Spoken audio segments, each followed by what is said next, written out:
y no puede permanecer en el tiempo, ¿sí? En el cristianismo no existen estos enamoramientos a distancia por internet, por un perfil de alguna página.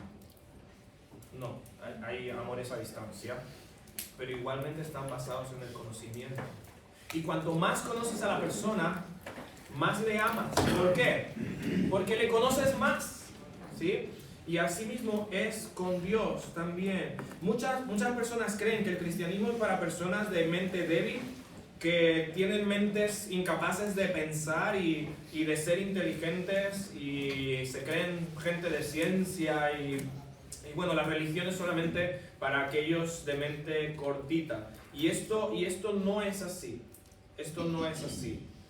El verdadero cristianismo requiere entender la palabra de Dios, profundizar en la palabra de Dios, y esto requiere trabajo, requiere una mente activa. Es cierto, por fe creemos, no somos racionalistas, no somos personas que están, si no lo veo, si no lo entiendo, no lo creo. No, tampoco es ese extremo, pero no podemos anular nuestra mente. El cristianismo, la verdadera fe, de hecho, la verdadera fe está basada en cosas objetivas. Tienes algo objetivo. Y tu fe, que es la certeza de lo que se espera, la convicción de lo que no se ve, debe estar basado en algo objetivo.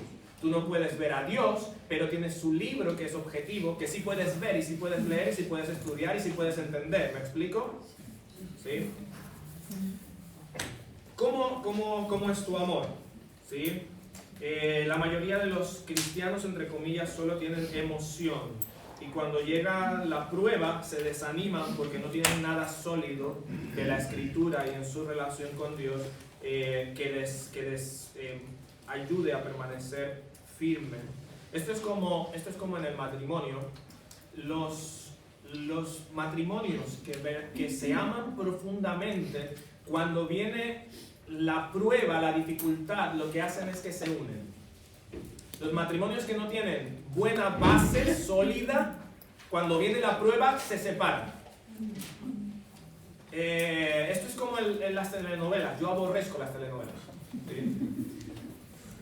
Y entonces ese chico conoce a chica y todo parece tan romántico hasta que escuchan el rumor de la madre malvada o de la tía.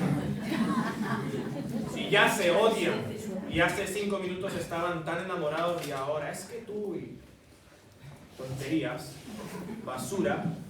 Pero muchos cristianos viven así, la verdad, en un cristianismo de telenovela, y esto no puede ser, ¿sí? Ahora, hay una búsqueda constante de conocer a Dios, de saber qué Dios quiere para mí, y lo que impulsa esta búsqueda es el amor, un amor apasionado que está creciendo en el conocimiento y en el discernimiento. ¿Y cuál es la finalidad de este discernimiento, de esta búsqueda? Es guiarnos a la santidad. En segundo lugar, tenéis ahí, debes tener, hemos dicho, un amor próspero, pero debes tener una vida que crece en santidad. Y esto es indispensable, esto es parte esencial de la vida cristiana. Y esto se me ha ido.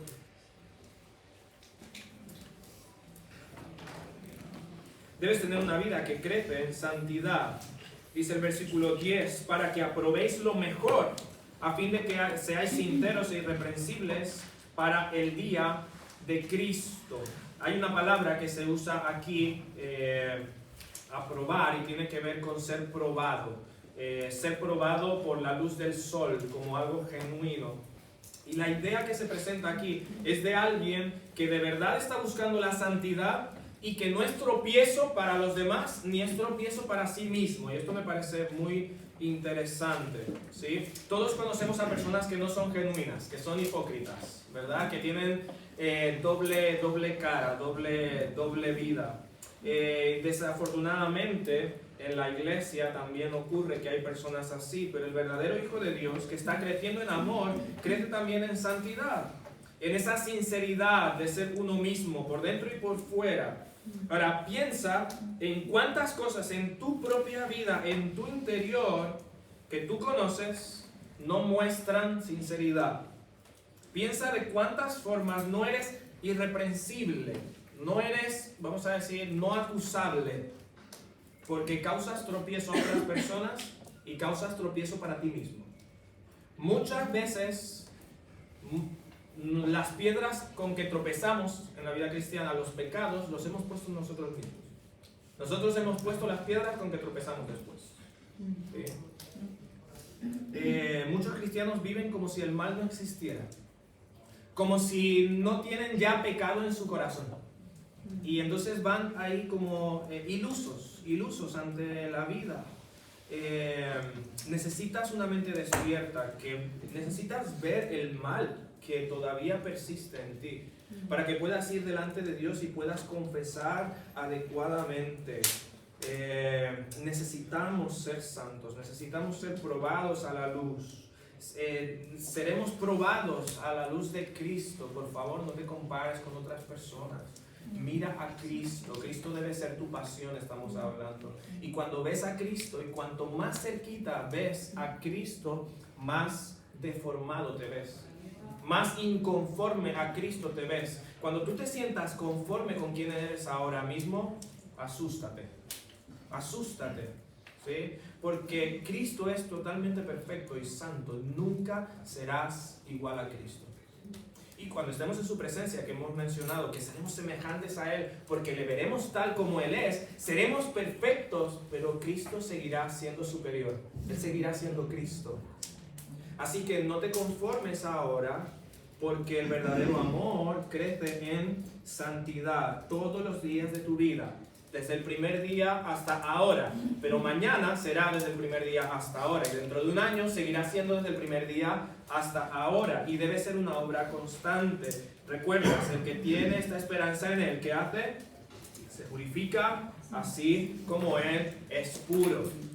No existe cristianismo verdadero sin una purificación constante. No existe un cristianismo verdadero romanticón donde todo es color de rosas. Es una batalla, es una guerra contra nosotros mismos. Ahora, es una guerra cruel, pero es una guerra gozosa, como veíamos hace un momento, porque el que comenzó en nosotros la buena obra la perfeccionará hasta el día de Jesucristo. Así que ten gozo en eso, pero lucha, ¿sí? En santidad, buscando la santidad. ¿Por qué? Porque tú tienes que crecer y tener fruto en abundancia. Dice el apóstol Pablo, llenos de frutos que son por medio de Jesucristo. Y seguimos viendo aquí la influencia, la centralidad de Cristo. No podemos agradar a Dios si no es por medio de Jesucristo, ¿sí? El fruto de justicia es solamente por medio de Jesucristo, porque Cristo es nuestra justicia. Entonces, Pablo dice, llenos de frutos de justicia, pero tenemos justicia por Cristo. Cristo es nuestra justicia y nuestra justificación. Así que si es que vamos a tener fruto de justicia, es solamente por medio de Jesucristo. Cristo es nuestra justificación para salvación, pero es nuestra justificación también diariamente, porque la justicia es conformarnos a la santidad, conformarnos a lo que es justo. Y todos los días tenemos que luchar por eso, ¿sí? Hablaba con Juan Carlos hace un momento y decíamos, todos los días estamos quebrantando toda la ley de Dios. Y solo hay justo uno solo, Jesucristo. Así que todos los días debemos ir a Él para aferrarnos a su justicia, ¿sí? Pero interesante es que ya estamos equipados. Dios nos ha dado su gracia, tenemos el Espíritu Santo. Él ya nos ha dado, según Efesios, toda bendición espiritual en los lugares celestiales en Cristo. Y Dios ya nos ha llenado de buenas obras. Dice la Escritura también que somos hechura suya, creados en Cristo Jesús para buenas obras. No tienes que fabricar las obras. Las obras ya están inventadas por Dios. Lo que tienes que hacer es hacerlas, someterte al Espíritu Santo para que el Espíritu Santo produzca en ti esos frutos. Pero si no estás comprometido conociendo a Dios, si no estás comprometido sometiendo tu vida a la palabra de Dios, al Espíritu Santo, esos frutos no van a salir. Necesitas la llenura del Espíritu Santo. porque es el Espíritu Santo quien produce ese fruto. Amor, gozo, paz, paciencia, benignidad, bondad, fe, mansedumbre, templanza. ¿Tú actúas en cada situación así? ¿Qué necesitas? Amar. Necesitas amar. Apasionarte por Cristo, el conocerle. El amor que te impulsa a conocer más a Cristo, a buscar lo que a Él le agrada. Hermanos, no obedecemos por miedo al infierno o por miedo a que Dios nos quite la salvación. Este pensamiento de ciertos grupos de que si peco, Dios me quita la salvación, tiene muchos problemas. Primero, no tiene sustento bíblico, pero hay un otro asunto, y es que la persona hace lo que hace por temor. Vamos a decir, por un miedo. No, está el temor reverente a Dios, que es absolutamente bíblico. Pero mira, un esposo que ama a su esposa no la engaña no por miedo a que le eche de la casa. No la engaña porque la ama tanto que no quiere ofenderla, no quiere herirla. Es amor. El verdadero Hijo de Dios se esfuerza en buscar la santidad porque no quiere ofender a aquel que ama tanto, a aquel que le amó tanto. ¿Sí? Es por amor, por amor. Hermanitos, queridos, tiene que llegar el momento en que cuando pequemos, no estemos pensando en las consecuencias, en que nos pueden pillar, en que si ahora me va a ir mal en el trabajo, no. Cuando pequemos, tengamos profundo dolor en nuestro corazón porque hemos ofendido al Dios Santo que nos ha amado tanto. Y yo he faltado a su amor. Eso me lleva verdaderamente al arrepentimiento. Muchas veces somos tan convenientes y no queremos pecar por las consecuencias materiales, físicas, mundanales que nos puedan ocurrir. Pero no, tenemos que estar buscando en amor, creciendo en amor, buscando agradar a Dios para ser llenos de frutos de justicia. Mira lo que dice Jesús en Juan 15:8.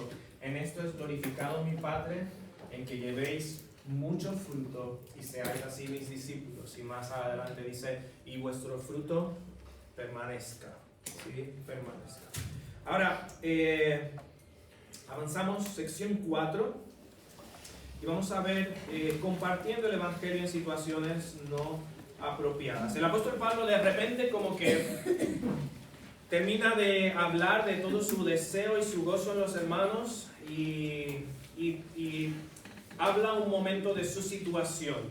Vemos allí versículos 12 hasta el 18 donde él habla acerca de su situación en la cárcel. Y por razón de tiempo no vamos a leer todo el texto, pero dice allí el versículo 12, quiero que sepáis, hermanos, que las cosas que me han sucedido han redundado más bien para el progreso del Evangelio. Compartiendo el Evangelio en situaciones no apropiadas. El apóstol Pablo está en la cárcel, pero él dice que sus circunstancias han hecho que más personas compartan de Cristo, que el Evangelio avance más. Y esto puede ser un poco contradictorio. ¿Te ha pasado que de repente estás en un funeral o en una tragedia y dices, oye, ¿cómo voy a hablar yo ahora del Evangelio? ¿O cómo voy a hablar yo ahora del pecado? Y es como que dices, estamos en un momento como inapropiado, ¿verdad? ¿O cómo vamos a predicar un sermón en una boda? Y como que vamos clasificando allí los lugares apropiados y los lugares inapropiados. Y yo creo que no debe ser esto así. Mira, piensa conmigo esto. Si realmente esta vida es terrenal, es temporal, ¿estamos de acuerdo? ¿Sí? Y si realmente hay una vida eterna, entonces la vida en la eternidad y el bienestar eterno es infinitamente más importante que cualquier bienestar o bendición terrenal. ¿Estamos de acuerdo? ¿Sí? Espero que sí. Y si realmente el bienestar eterno, la salvación se tiene solamente a través de Jesucristo, entonces el Evangelio es lo que toda persona necesita en cualquier momento. ¿Me explico? ¿Sí? El Evangelio es más importante que cualquier bienestar o bendición que pueda tener en esta tierra. Y esta es una frase que no nos gusta mucho, Pero la vida no se trata de tus problemas y de cómo puedes vivir una vida feliz, libre de ellos, de estos problemas. La vida se trata de Dios y su gloria. Y el hombre solamente puede conocer a Dios y darle gloria a través del Evangelio. Por eso el Evangelio es central. Y por eso el Evangelio debe ser predicado, como dice Pablo, a tiempo y fuera de tiempo. El Evangelio son las buenas noticias de Dios para el hombre. El Evangelio son las buenas noticias de Dios al hombre. Y tú y yo tenemos que ver que Dios está obrando de diversas maneras para que el Evangelio sea predicado, aún en medio de las dificultades. Entonces tú debes predicar el Evangelio en momentos no favorables también. No favorables desde nuestra perspectiva. 3 cosas podemos ver aquí. Tú debes mirar las dificultades como una oportunidad para predicar el Evangelio. Decía hace un momento aquí, la vida no se trata de tus problemas y de cómo puedes vivir una vida feliz, libre de problemas. Lo siento, pero el Evangelio no te promete una vida de lecho de rosas. Jesús dijo, en el mundo tendréis aflicción. Confiad, yo he vencido al mundo, pero vas a tener aflicción. Jesús dice, no os extrañe cuando el mundo os aborrezca, porque antes me aborreció a mí. Y si a mí me aborrecieron, a vosotros también. Tengamos cuidado con este evangelio de la prosperidad que no es evangelio. ¿Sí? No, la vida no se trata de nosotros. Y lo que pasa es que muchas veces nosotros queremos nuestra mejor vida ahora. Perdóname, pero la mejor vida está en el cielo, en la presencia de Dios. La mejor vida está con Cristo.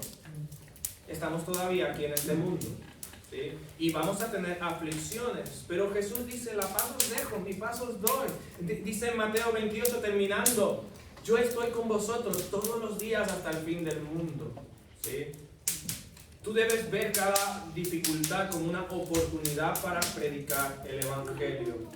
El apóstol Pablo dice allí, las cosas que me han sucedido, las circunstancias. ¿Te acuerdas qué pasó con Pablo ahí en Filipos cuando llegó? Se convierte Libia y podemos decir amén, ¿sí? Y todos nosotros hubiéramos estado diciendo, Pablo, sigue predicando. Se meten con el negocio de los templecillos de Diana, con la chica esta divina endemoniada, y ahora de repente está todo el pueblo contra Pablo, los azotan, los meten a la cárcel, y ¿qué podríamos decir? Pobrecito Pablo, ¿no? Quizás cuando Pablo está escribiendo aquí también tiene en mente que el fuego está rugiendo. Pero muchas veces en la vida el fuego de la prueba grita mucho, ruge mucho. Y el Evangelio tiene que gritar más, ¿sí? El Evangelio tiene que rugir más. Porque las consecuencias, las circunstancias que han sucedido son oportunidades para predicar el Evangelio. Y Pablo está ahí en la cárcel y quizás se le está recordando esto, estas circunstancias que le han sucedido. ¿Y él qué hace con Silas? Cantando al Señor alabanza. Y en cuanto se abren las puertas le dicen al carcelero, ¿qué debo hacer para ser salvo? Quizás nosotros hubiéramos dicho, pues que te pudras en el infierno por lo que me haces. ¿Ve? Lo tienes bien merecido. Pablo dice, no, cree en el Señor Jesucristo. Y va así, y va a la casa de este soldado a predicar el Evangelio. ¿Sí? Circunstancias. ¿Cómo ves las circunstancias? O dedicas parte de tu vida a llorar por tus circunstancias. Y no quiero ser poco empático, no quiero ser insensible. Nos duelen las circunstancias, ¿vale? Sufrimos las circunstancias. Seguramente en tu vida has atravesado cosas tremendas, terribles, dolorosas, que sientes que nadie entiende. Y te voy a decir, nadie entiende exactamente lo que has sufrido, excepto Cristo y tu Dios que te creó y que ha estado viendo tus circunstancias, ¿sí? Jesús dice en Juan 10 que sus ovejas están en su mano y en la mano de su Padre, y nada les puede arrebatar de la mano de su Padre y de él. Así que todas las circunstancias que te ocurren, por más terribles y dolorosas que parecen, te ocurren en la mano de Cristo. ¿Sí? Si eres hijo de Dios, no eres la oveja que se ha caído de la mano de Cristo. No, te ocurren ahí, en una situación controlada por Dios. ¿Sí? Y allí debes pensar en el Evangelio. Allí debes pensar en cómo Dios te ha rescatado y cómo Dios quiere usarte para compartir el Evangelio y para que otros sean rescatados también. Y el apóstol Pablo entonces habla de las circunstancias y habla del progreso, y la idea es de tropas, de soldados que están avanzando a pesar de las dificultades. Y Pablo se goza de estas circunstancias porque Dios las está usando para el avance del Evangelio. ¿Tú crees que Pablo no le dolía su prisión? Sí, por supuesto que sí, pero había algo más importante, no su vida y sus circunstancias, que son importantes, pero vamos a ver que hay una historia mayor, ¿sí? Y es la historia de Dios. Tú debes evaluar, o no solamente debes mirar las dificultades como una oportunidad para predicar el Evangelio, pero debes evaluar tus motivaciones al predicar el Evangelio. Y esto se me hace un poco raro pensar en esto cuando estudiaba este texto, porque Pablo habla de que algunos están predicando a Cristo sinceramente y algunos están predicando a Cristo para añadir aflicción, carga a sus prisiones. Entonces hay personas que están compartiendo el Evangelio, están sirviendo a Dios porque quieren que Cristo sea exaltado, pero hay personas que están gozándose de que Pablo está preso y están predicando el Evangelio más o menos como haciendo competencia. Quizás algunos están diciendo, pues vamos a aprovechar que Pablo está en la cárcel para nosotros tener audiencia ahora, porque Pablo es el siervo de Dios, ¿verdad? Mientras él esté libre, pues nadie me hace caso. Ahora que está preso, pues yo tengo una oportunidad. Hermanos, de verdad, yo creo que debemos hacer un autoexamen. ¿Cuáles son las motivaciones que tenemos para predicar el Evangelio? ¿Es que Cristo sea exaltado? ¿Es la salvación de las personas? ¿O predicas el Evangelio para sentirte bien contigo mismo? ¿Para decir, mira qué buen cristiano soy? ¿O para competir con otro cristiano que predique el Evangelio y te sientes mal y dices, pues ahora yo voy a predicar el Evangelio y me levanto, doy gracias al Señor porque esta semana pude compartir el Evangelio a 5,000 personas y estoy muy contento por eso? Y todo el afán eres tú eres el centro del Evangelio.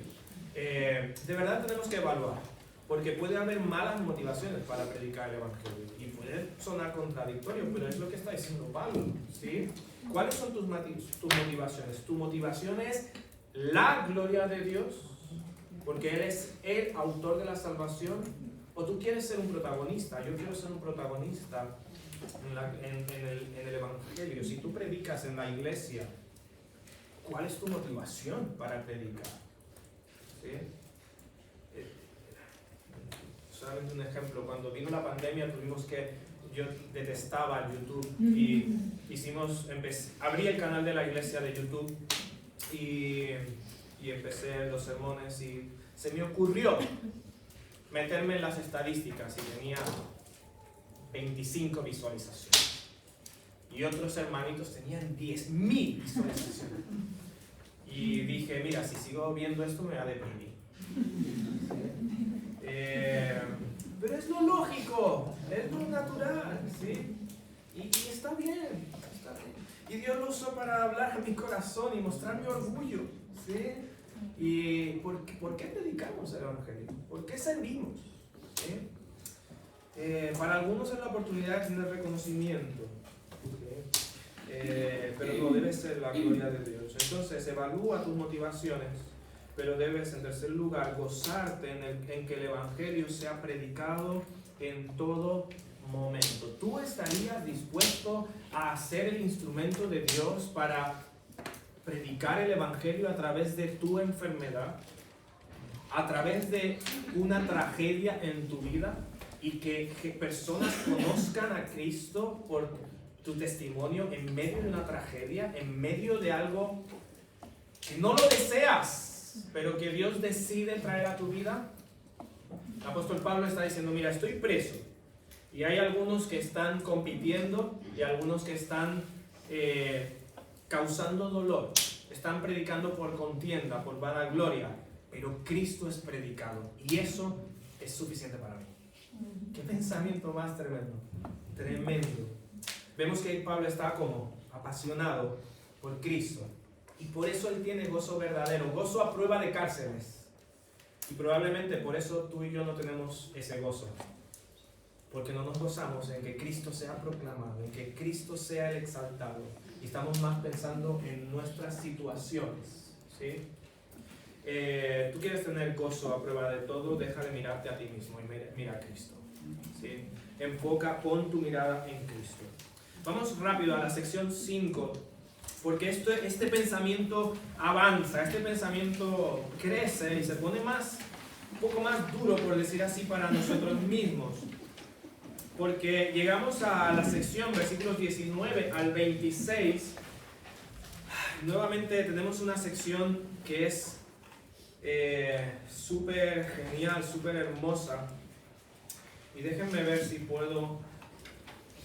Es que la última sección, la sección 6, es un poco más larga. Pero quiero ver algunos versículos.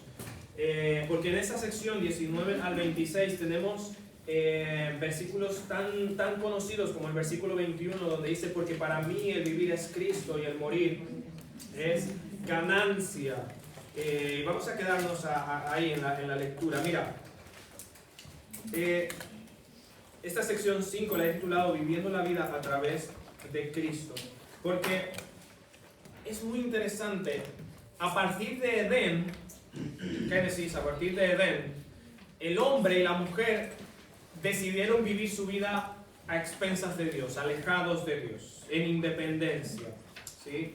Pero en el Evangelio, Dios nos rescata para que volvamos a estar en comunión con Él, para que volvamos a vivir nuestra vida según sus normas, según su amor, según la comunión con Él. El problema es que muchas veces queremos seguir viviendo nuestra vida independientemente. Pero lo que vamos a ver aquí, lo primero que quiero que veamos aquí, es que Cristo debe ser lo que define tu vida. Cristo debe ser lo que define tu vida.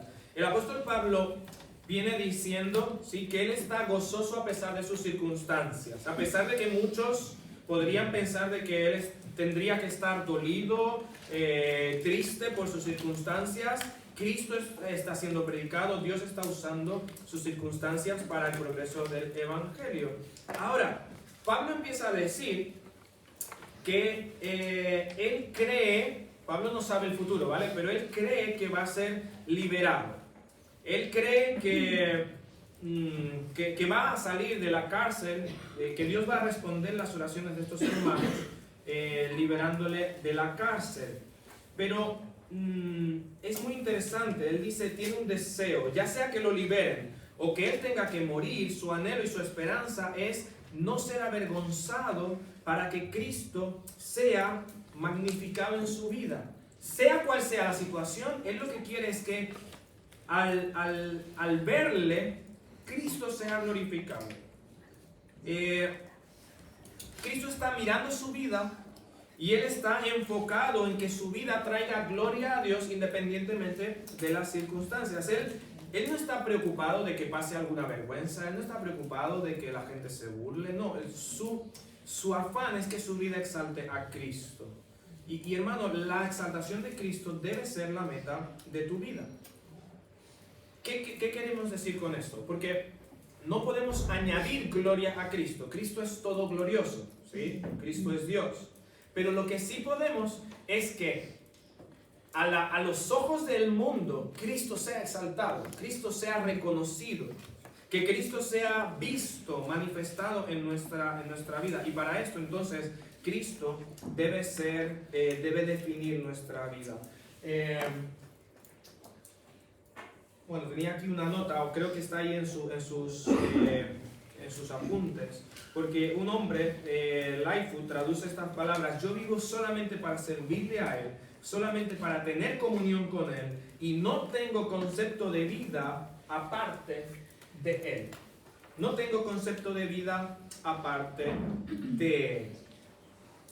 Este concepto, esta forma de vivir de Pablo es realmente tan fuerte, tan profunda. Cristo domina tanto su vida que él puede decir entonces, como ese versículo 21, que para él el vivir es Cristo, literalmente. Para mí el vivir es Cristo y el morir es ganancia. ¿Tú considerarías morir como una ganancia? Hay muchos cristianos que no, que quieren seguir viviendo aquí. ¿Sí? Creo que tenéis ahí una frase que me gusta. Para el que es salvo no hay pérdida en la muerte.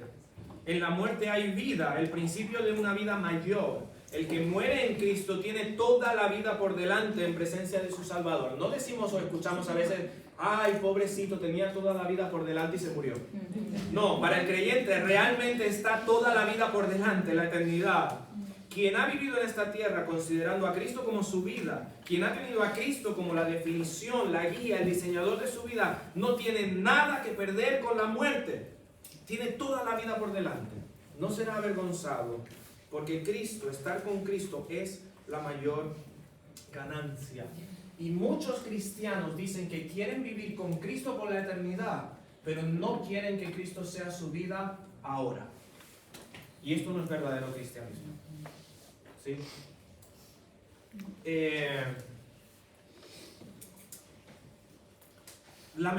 Escuchaba que alguien decía que lamentablemente para algunos lo peor del cielo es que Cristo va a opacar todo.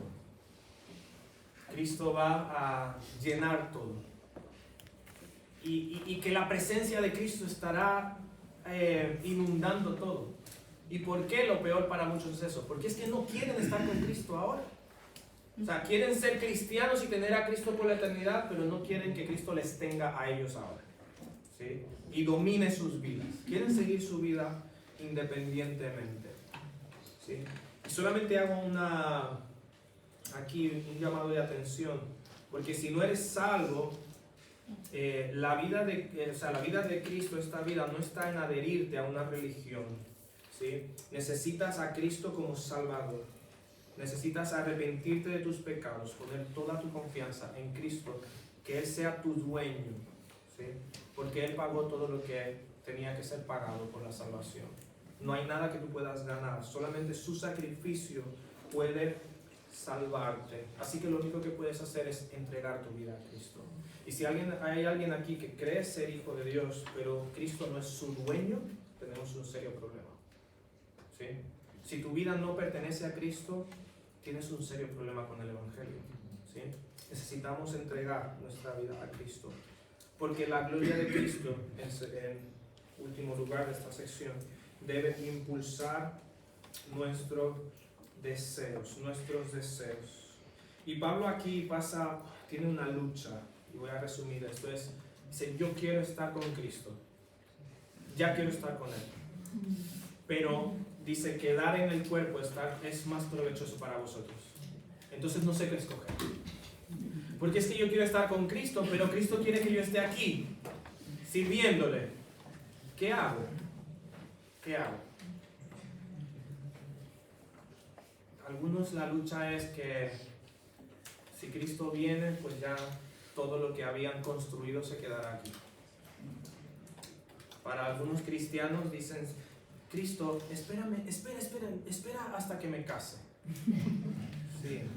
Mi trauma era que llegara a la boda y cuando el pastor dijera, puede besar a la novia, era Cristo. Pero hay muchos cristianos que estamos así. ¿Sí? Y Pablo dice, mira, Cristo, yo quiero estar contigo, ese es mi mayor deseo. Pero si tú quieres que me quede aquí un tiempo más, y por estar aquí tú vas a ser más glorificado, yo me quedo aquí. Pero yo quiero estar contigo. Este es mi disyuntivo. Sección 6. A ver qué podemos llegar de la sección 6. No solamente compartiendo el Evangelio en situaciones desfavorables, sino viviendo el Evangelio en medio de la oposición. Y tenemos ahí versículos del 17 al 30. 27 al 30. Solamente que os comportéis como es digno del Evangelio de Cristo, ¿sí? En nada intimidados, versículo 28. El versículo 29 es súper importante, porque a vosotros os es concedido a causa de Cristo no solo que creáis en Él, sino también que padezcáis por Él, teniendo el mismo conflicto que habéis visto en mí y que ahora oís en mí. Hay un profesor,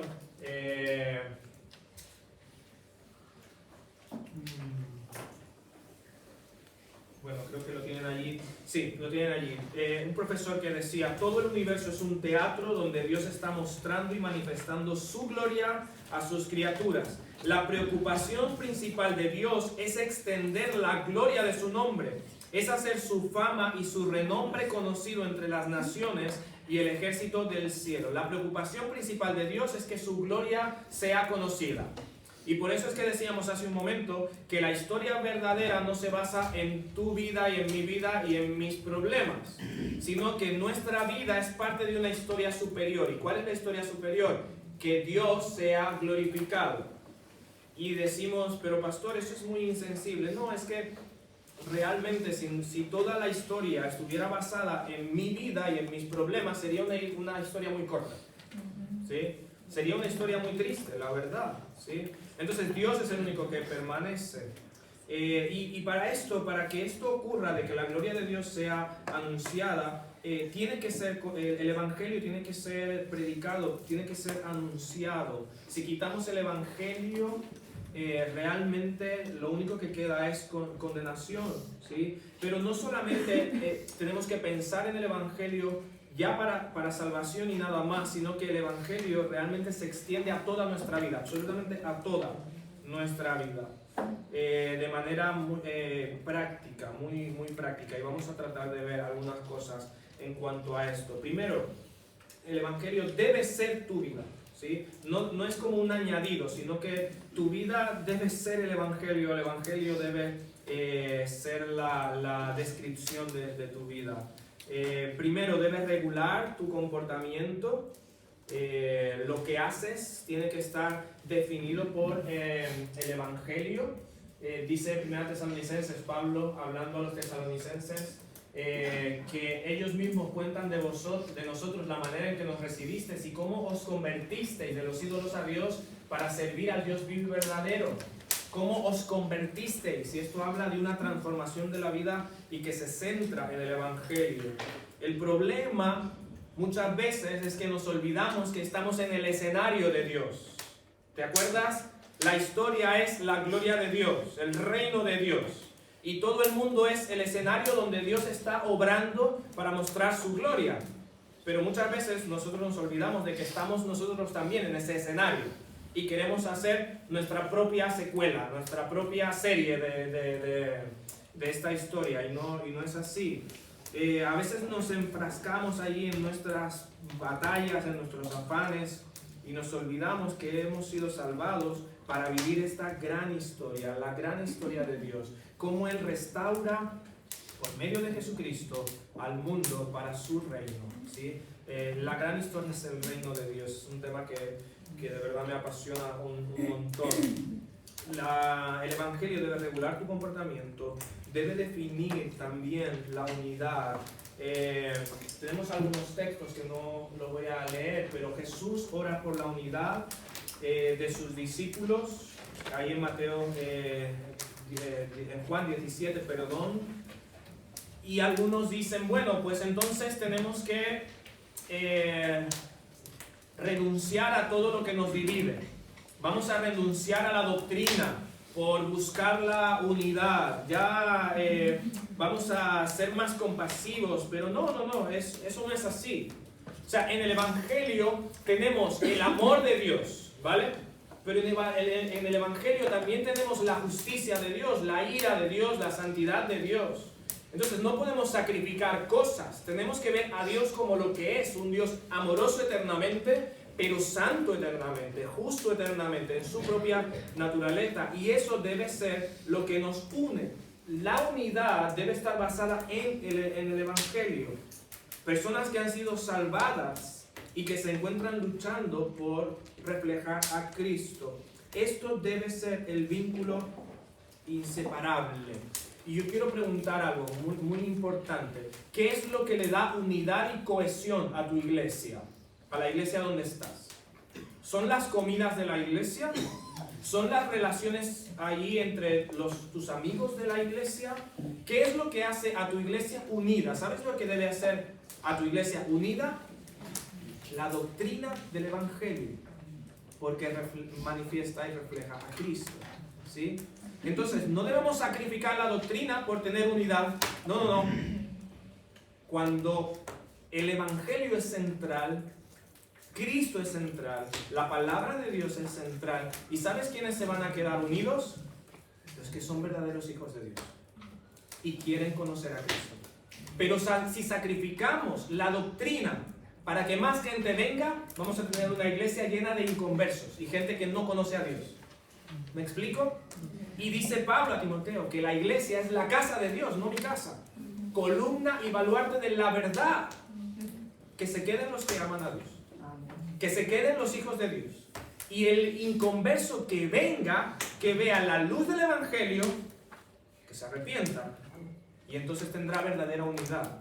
Porque si Cristo no es, el Evangelio no es la base, al final tenemos un montón de inconversos. ¿Sí? A los que les hacemos daño porque llegan a creer que son hijos de Dios y no han entendido el Evangelio. Así que el Evangelio, hermanos, divide, lamentablemente o afortunadamente, no sé, como quieras, pero Jesús dice: no he venido a traer paz, he venido a traer espada.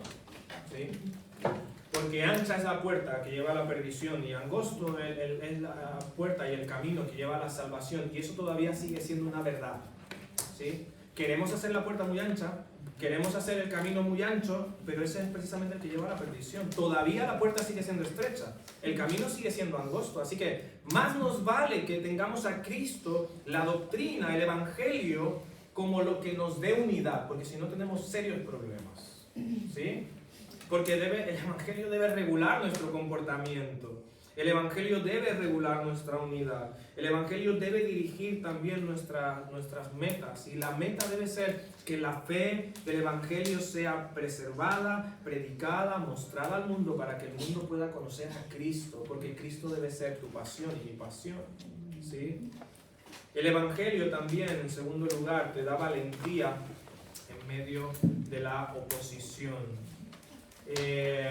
Dice Pablo ahí: en nada intimidados. ¿Sí? La palabra hace referencia a cuando los caballos se asustan, salen huyendo. Pablo dice: mira, no te dejes intimidar, ¿sí? Por el mundo. No te dejes intimidar por las personas en la iglesia que se resisten a la enseñanza de la palabra, porque eso también ocurre. ¿Sí? No te dejes intimidar. Parecen muy feroces, el mundo parece muy feroz, muy agresivo. Hoy en día que se predica la tolerancia contra todo pecado, pero lo que hay es la gran intolerancia hacia Dios y hacia los hijos de Dios. No te dejes intimidar. No tengas miedo de llamar pecado lo que es pecado. No te conviertas en aquellos que a lo malo le dicen bueno y a lo bueno le dicen malo. Quizás no de palabras, pero con el silencio también. No te dejes intimidar, en nada intimidados por los que se rebelan. Si la predicación del Evangelio ofende, no hay más alternativa. El otro camino sería negar, dejar de predicar el Evangelio, y eso no debe estar sujeto a consideración. Si vivir el Evangelio en tu vida, llevar un testimonio de santidad, ofende a las personas, yo creo que no hay más alternativa. El otro camino sería negar el Evangelio y vivir como el mundo. Y yo creo que no. Eso no debe estar sujeto a consideración. Si la gente se ofende, que se ofenda. Y ahí tenéis una cita de MacArthur que dice: predica el Evangelio. Y si la gente se ofende, que se ofenda. El hombre ha estado ofendiendo a Dios toda su vida. ¿Sí? Si que tú vivas el Evangelio ofende a las demás personas, que se ofendan. ¿Sí? ¿Vas a ofender tú a Dios? Volviendo un poco atrás, ¿vas a ofender a aquel que te amó tanto? ¿Sí? No, si no, no hay más remedio.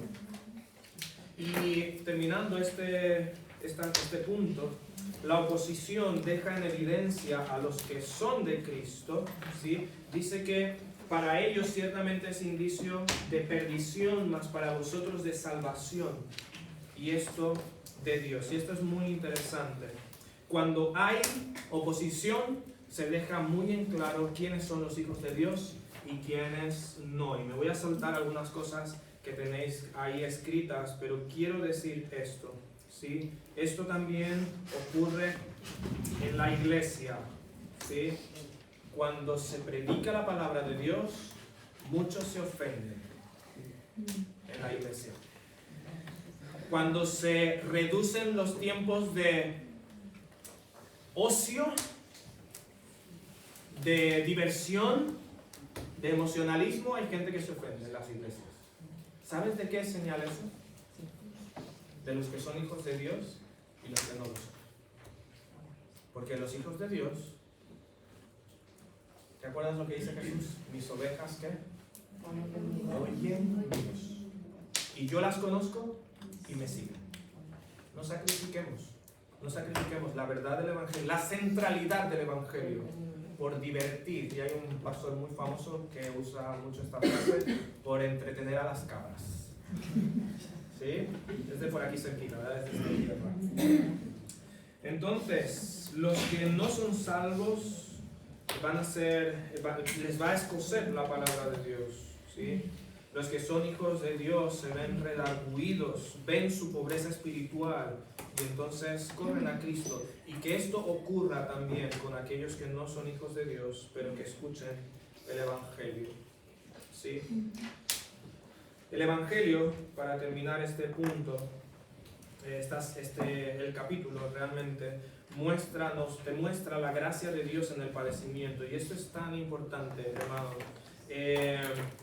Para entender un poquito, en el versículo 29 dice: porque a vosotros os es concedido a causa de Cristo, no solo que creáis en Él, sino también que padezcáis por Él. ¿Y sabes qué? A mí me encantaría en mi carne que este versículo fuera la mitad. Por la gracia de Dios, porque concedido está hablando de gracia. Es una palabra que significa dar por bondad. Es un sinónimo de gracia.